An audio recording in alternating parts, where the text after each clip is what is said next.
On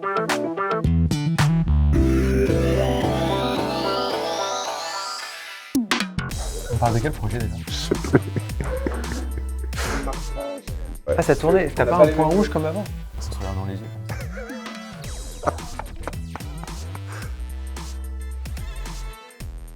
Et ils voulaient d'un côté mettre de la vidéo, donc ils ont fait appel tout naturellement à l'imagerie. D'un autre côté, ils avaient besoin de contenu interactif. Et là, on s'est retrouvé un petit peu en concurrence parce que voilà, Maël fait de la prod vidéo et également du motion design. Et du coup, ça s'est fait assez intelligemment, à savoir on s'est réparti les tâches, il y avait 2 films à faire. Pour garder une espèce de cohérence dans les 2 projets, on a fait quelques écrans de direction artistique pour son film.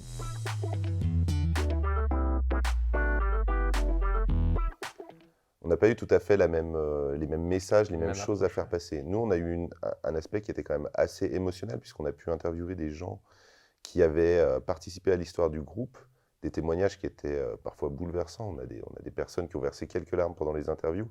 Quand on discutait avec ces personnes, elles arrivaient vraiment à nous transmettre tout le plaisir qu'elles avaient eu de travailler dans cette société.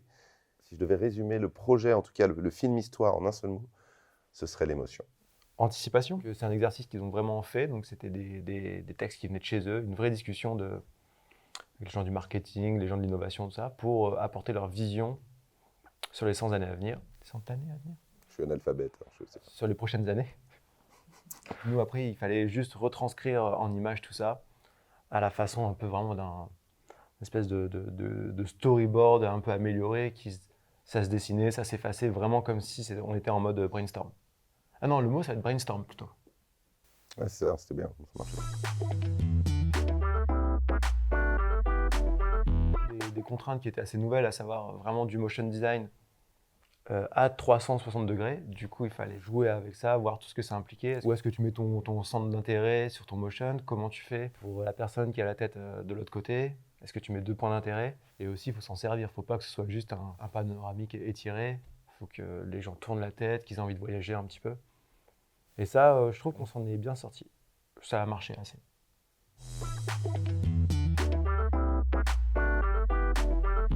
C'est surtout la rapidité dans laquelle le projet a été mis en place. On avait cette contrainte de temps qui fait qu'il y a une date butoir des 100 ans où il faut que toute la production vidéo soit terminée à ce moment-là. On a gardé un objectif artistique, on va dire, assez haut, ambitieux, et on est arrivé à le pousser malgré des délais qui étaient très courts.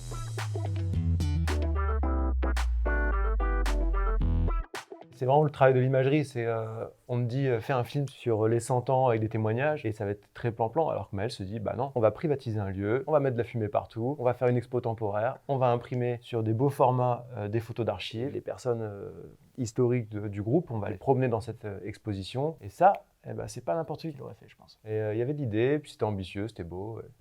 Et ce côté un petit peu de surenchère dans la mise en place, mais ça n'a jamais fait peur à l'imagerie, j'ai l'impression. Big Love. Big Love. C'est le talent dans la bonne humeur. C'est-à-dire, c'est des gens qui sont incroyablement sympathiques et incroyablement talentueux, qui prennent une problématique et qui vont en sortir quelque chose auquel on n'a pas pensé, et mieux que ce à quoi on aurait pu penser. Je vends du rêve. Attention, là, mon gars, le carnet de commandes, il vient de remplir. Non, mais c'est ça, mais c'est vrai.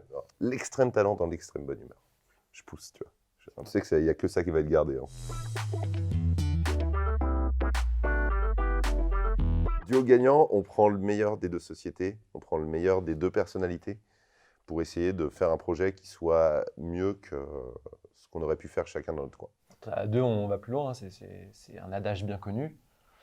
Et en l'occurrence, c'est vrai, enfin, ça fait toujours plus de cerveau, plus d'idées, plus de réflexion. Bien placé le mot adage. Je ne l'utilise pas souvent. Non, non plus. Là, il l'a noté. Je pas servi depuis franchement, c'est beau. C'est beau. 20 ans.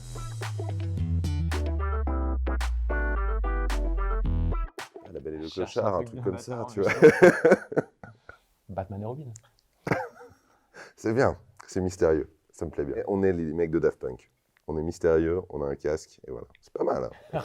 Regarde, il fait... On fait tous les 2 de l'électro. Non, c'est pas terrible. Un duo russe de réalisateurs dans les années 60, tu vois. Rox et Rookie. Rox et Rookie, vas-y. Ah, Rox et Rookie, c'est bien. Rox et Rookie. Je connais plus l'histoire, mais il me semble que c'était bien. Merci à vous.